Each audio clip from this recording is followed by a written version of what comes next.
Red Lotus once lived for love. He was not born cruel or cold or distant.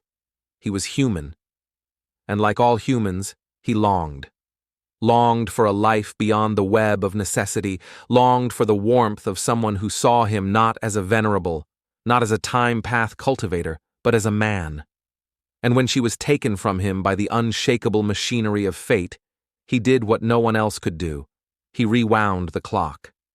Over and over, he hurled himself into the river of time, using spring-autumn cicada to return to the past, to try again.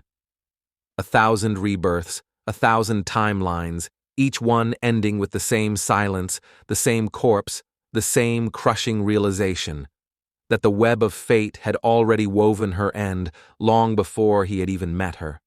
At first, he wept. At first, he fought.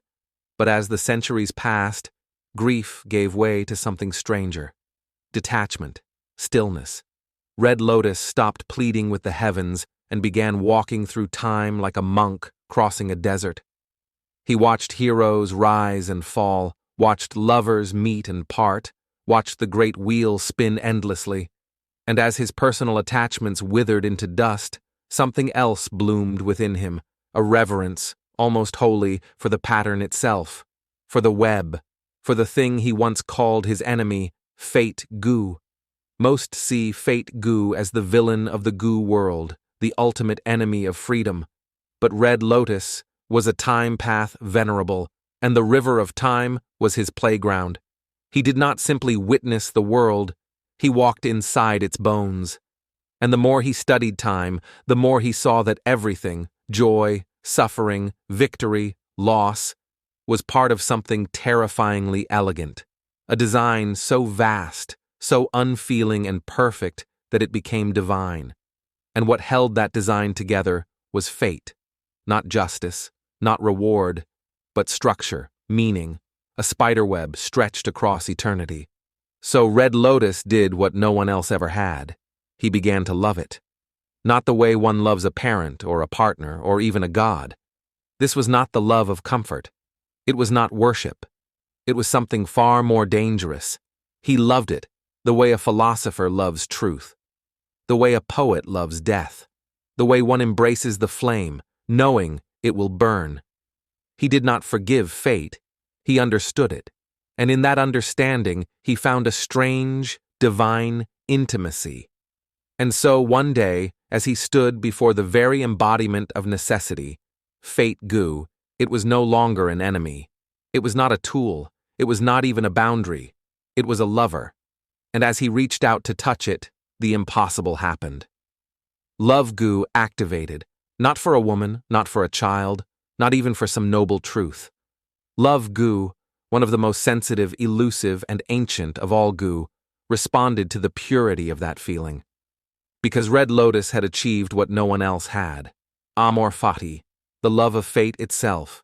Not acceptance, not submission, but desire. Nietzsche described this state not as weakness, but as the highest strength.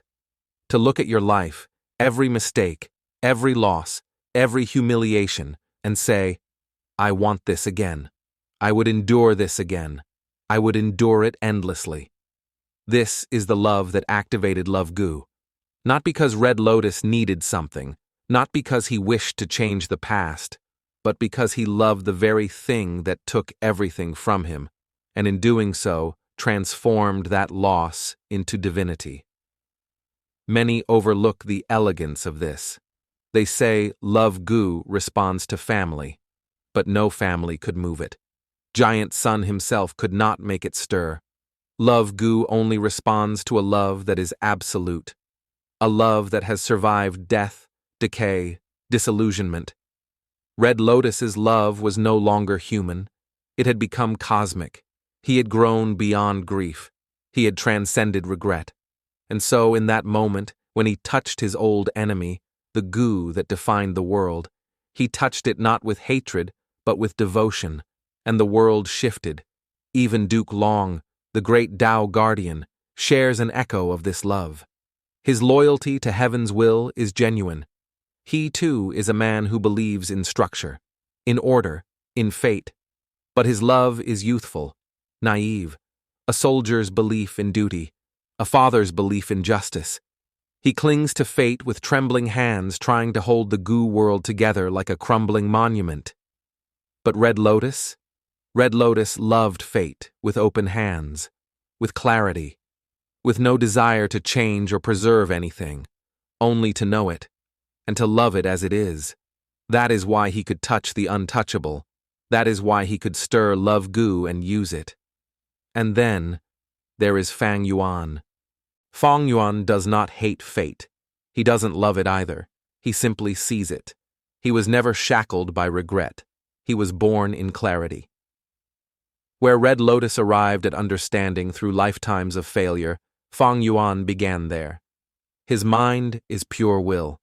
He does not need to reconcile with the world, because he never felt it owed him anything. He is not driven by love. He is not burdened by loss. He acts. And because of that, he may succeed where even Red Lotus reached his limit.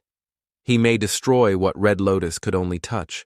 But that does not diminish Red Lotus, because Red Lotus proved something no one else dared to believe, that even the coldest force in existence, even the spider at the center of the world's web, could be loved, that even in a universe of necessity there is room for grace, for beauty, for divine love. Red Lotus did not fail. He did not fall short.